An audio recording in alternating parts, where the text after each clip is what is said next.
Greetings and welcome to Flanigan's Ecologic. I am your host, Ted Flanigan, and this episode covers EcoNet News, Volume 25, Issue Number 3, March 2023. Flanigan's Ecologic, Oyster Bay, Long Island.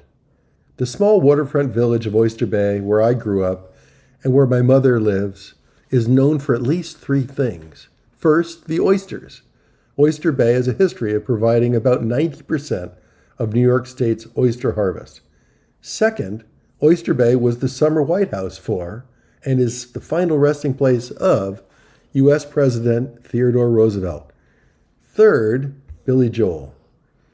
The town of Oyster Bay is much larger than the village. The town covers 169 square miles, is home to just over 300,000 people, covering a big stretch of Long Island's North Shore and Nassau County, extending cross island south to Massapequa and Jones Beach and on the South Shore. The town is made up of 36 villages and hamlets. The village of Oyster Bay is one of these, with a population of around 7,000. It's arguably the best of the bunch. Oyster is the common name for a number of different families of saltwater bivalve mollusks. They live in brackish and saltwater bays like Oyster Bay, as well as estuaries, tidal creeks, shallow ocean areas, and intertidal zones.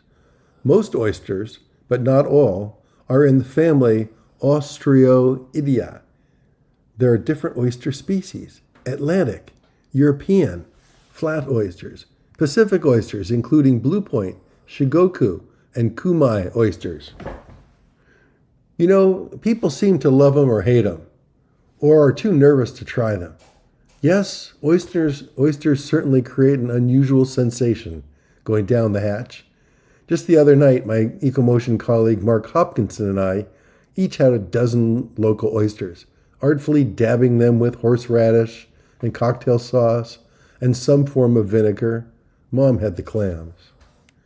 The next day we head to the Oyster Bay waterfront, to the site of the old Jacobson's shipyard, which serviced New York City's tugboats when I was a kid.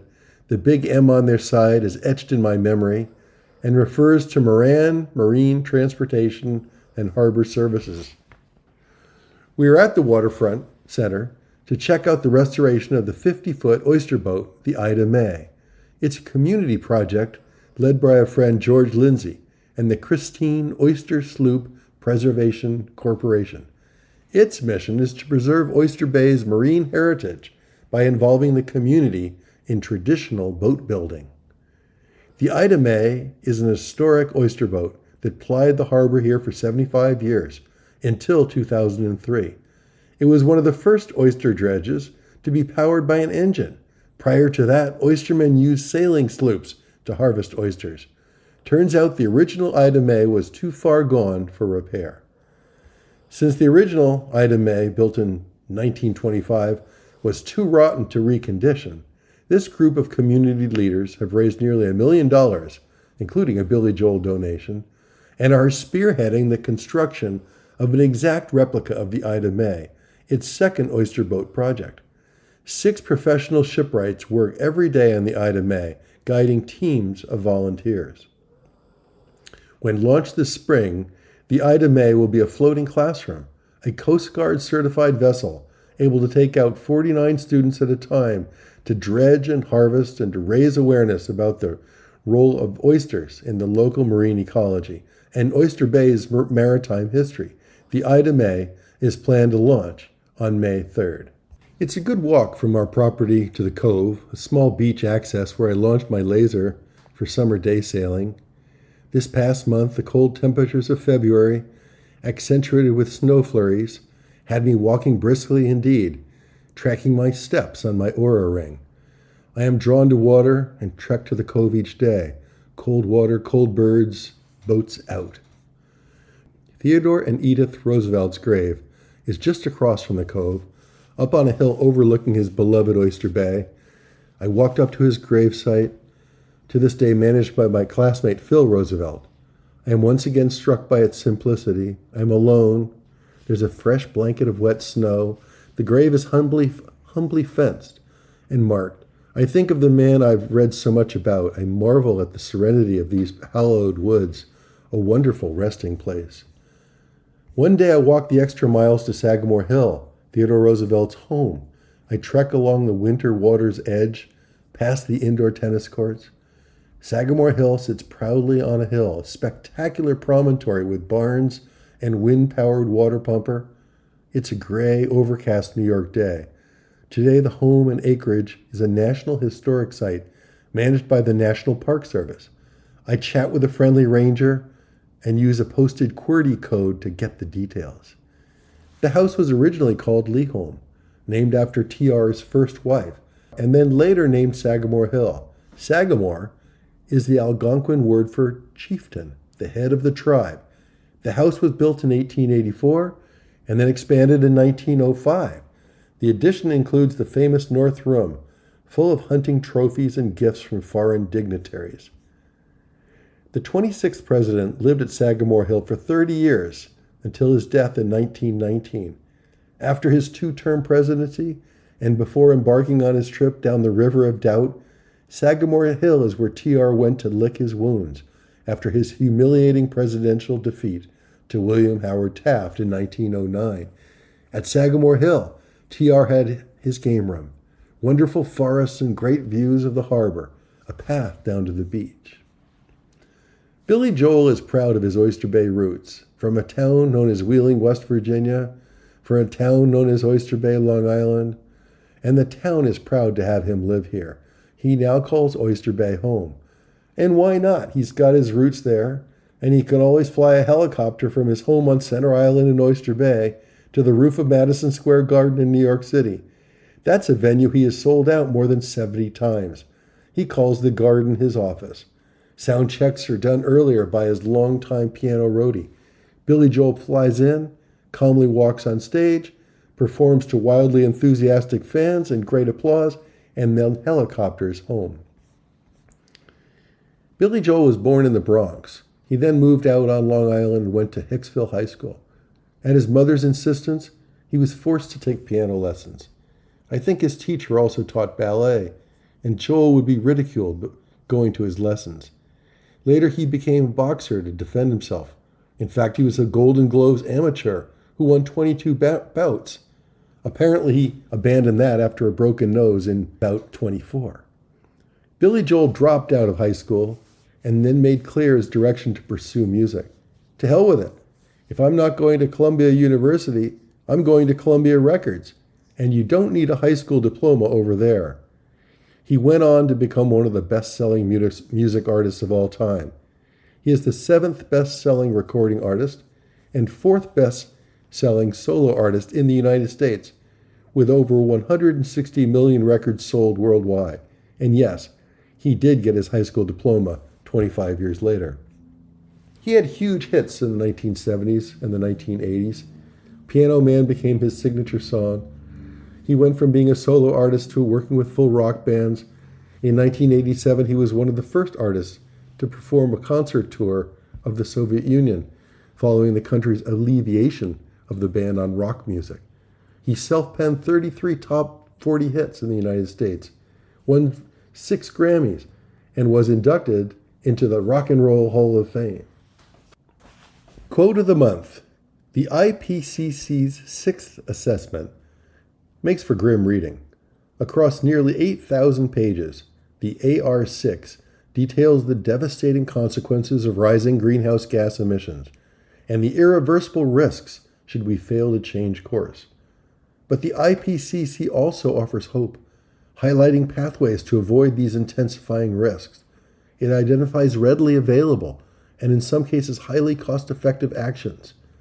While the window to address the climate crisis is rapidly closing, the IPCC affirms that we still can secure a safe, livable future. World Resources Summary, IPCC's 2023 Greenhouse Gas Assessment Report. Nutritional and ecological values of oysters. For those of us that like eating oysters, they are hugely positive in terms of nutrition. They have few carbs, fewer fats, and lots of protein. They're rich in vitamins and minerals, a good source of zinc, selenium, copper, iron, and vitamin B12. Oysters have omega-3 fatty acids and antioxidants. They help manage body weight and blood sugar levels, reduce the risk of cardiovascular disease, improve sexual drive, treat erectile dysfunction, and improve bone health. Oysters also have tremendous ecological value. They are extraordinary natural water purifiers, extremely important in countering excesses in runoff of fertilizers and other organic waste that cause algal blooms. Oysters are regarded as the natural solution to pollution. A full-grown oyster can filter up to 50 gallons of water each day, a small bathtub's worth. They feed by filtering water through their gills. Oysters in the Chesapeake Bay once could filter a volume of water equivalent to the entire bay in a week, 19 trillion gallons. Today it would take a year for the remaining oysters to do so. Oysters capture algae and other microorganisms. They remove excess nitrogen and phosphorus and other pollutants. They have the ability to consume and then shape pollutants into small packets, which are then deposited on the sea floor. A number of factors have caused the alarming decline in oyster beds and population. Infringements on wetlands and marshes, increased pollution and erosion from developments, overharvesting, and increased water temperatures. Oyster populations in the U.S. peaked in the late 1800s, then declined in the 1990s. Many oysters were sickened by Perkinsus marinus in the 1940s. Oyster reefs are one of the most imperiled habitats in the world, with 85% of wild reefs lost over the past century. This speaks to the importance of regional efforts. New York's Billion Oysters Projects intends to engage 1 million people to restore 1 billion oysters in New York Harbor by 2035. Other initiatives involving educating the public, building new reefs, and habitat using recycled shells, concrete, and crushed limestones. 3 closing notes and a timeline. Oysters are sessile, meaning that they stay in one place. Males sometimes become females. Female oysters release over 100 million eggs in a spawning event. Baby oysters, called spat, grow into juveniles in 1 year and adults in 3 years. Tesla and heat pumps. The third iteration of Tesla's master plan was unveiled at Tesla's Investor Day in early March. Master Plan 3 outlines a path to a fully sustainable future for the Earth. It presents spheres of activity, electric vehicles, solar roofs and battery storage, and a fully sustainable Earth. It includes heat pumps. Creating a sustainable energy civilization will take 5 steps. Repowering the existing electrical grid with renewables, switching to electric vehicles, electrifying high-temperature industrial chemical processes such as cement and steel and fertilizers, sustainable fueling planes and boats. Last but not least is switching to heat pumps in homes, businesses, and industries. Heat pumps are part of Elon Musk's master plan. He started by installing heat pumps in Model Y Teslas, then rolling the technology out to other models. Now Tesla is making waves by suggesting its entry into the heat pump business for homes. As our society decarbonizes and makes power clean and local, heat pumps powered with solar systems pair nicely. According to ACHR News, a trade publication on air conditioning, heating, and refrigeration, heat pumps currently meet about 10% of building needs. The implementation of heat pumps is the lowest hanging fruit in terms of displacing fossil fuels. There's a 3-time reduction in the total energy required to heat these buildings with a heat pump compared to a conventionally heated building. High-speed rail to Las Vegas. Taking a bullet train from Los Angeles to Las Vegas is now a step closer to reality. Its private sector developer, Brightline, announced that a trade agreement was reached on February 23rd with a coalition of major labor unions. 13 rail unions formed the High-Speed Rail Labor Coalition in support of the project. The construction project will create 35,000 jobs. The concept is elegant, using the medium of Interstate 15 for much of the rail route. Now that the labor agreement has been reached, the Brightline to Vegas project is slated to begin later this year and may be completed by 2027. The new 218-mile rail system will be a $10 billion investment. Brightline plans to use existing Metrolink rail lines to go from Union Station in LA to Rancho Cucamonga. Then it will use new tracks to head to Vegas, with stops in Victor Valley, Hesperia, Apple Valley, and Rancho Cucamonga. When construction is complete, the line will result in over 1,000 permanent jobs. Brightline boasts that it will be the most elegant travel by rail experience you can have in America. Furthermore, it will be the catalyst for America's renaissance of travel by high-speed rail. The Brightline trains will run at speeds of up to 200 miles per hour. The rail service will cut down on the more than 40 million one-way trips to Vegas each year by car or bus, with a target ridership reflecting 12 million of those annually. That's the equivalent of removing 3 million vehicles and 400,000 tons of CO2 from the road each year. And the rail service will relieve traffic on I-15, traffic that is notoriously bad on weekends. Brightline also plans to build 3 wildlife crossings to allow animals to safely cross the highway and railway. Brightline is currently providing rail passenger service connecting Miami and Fort Lauderdale and West Palm Beach. The line features perks like Happy Hour Bloody Marys and ticket deals that include open bars. 6 ways to remove CO2 from the atmosphere. Several days ago, Clean Technico, a recommended publication for those thirsty for clean energy revolution stories, presented an important article by the World Resources Institute, WRI. While there's been lots of chatter about removing gaseous CO2 from the air and direct carbon capture, WRI presents a range of sequestration strategies. Since the Industrial Revolution, humans have put 2,000 gigatons of carbon dioxide into the global atmosphere, and more is emitted each year. The climate impacts will only intensify. The United States emitted 6 gigatons in 2021. To stem the climate emergency, critical steps are being taken to fully adopt renewables, tap deep efficiency, stop deforestation, and curb the use of superpollutants like HFCs. WRI states that the latest science tells us that these efforts alone are not enough. We need to not only reduce our emissions, but we've got to take some carbon out of the atmosphere and store it safely underground. WRI presents 6 means of carbon dioxide removal. Number 1, trees and forests. Plants sequester carbon through photosynthesis while giving us oxygen. We can boost this by restoring and managing tree cover and by increasing the density of our forests. Silvopasture incorporates trees into animal agriculture. Agroforestry incorporates trees into row crop farming. Urban reforestation is about increasing the tree cover in cities. These are relatively low-cost carbon dioxide removal methods at around $50 a ton. Farms and soils. Number 2. Soils naturally sequester carbon.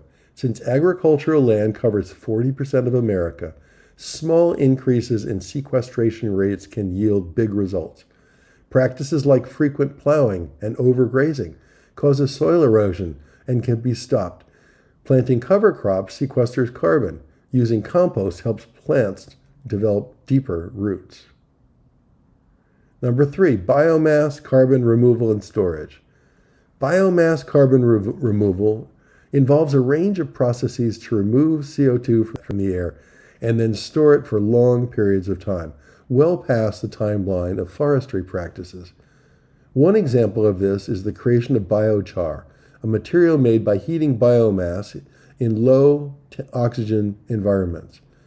The product is a soil additive that sequesters carbon.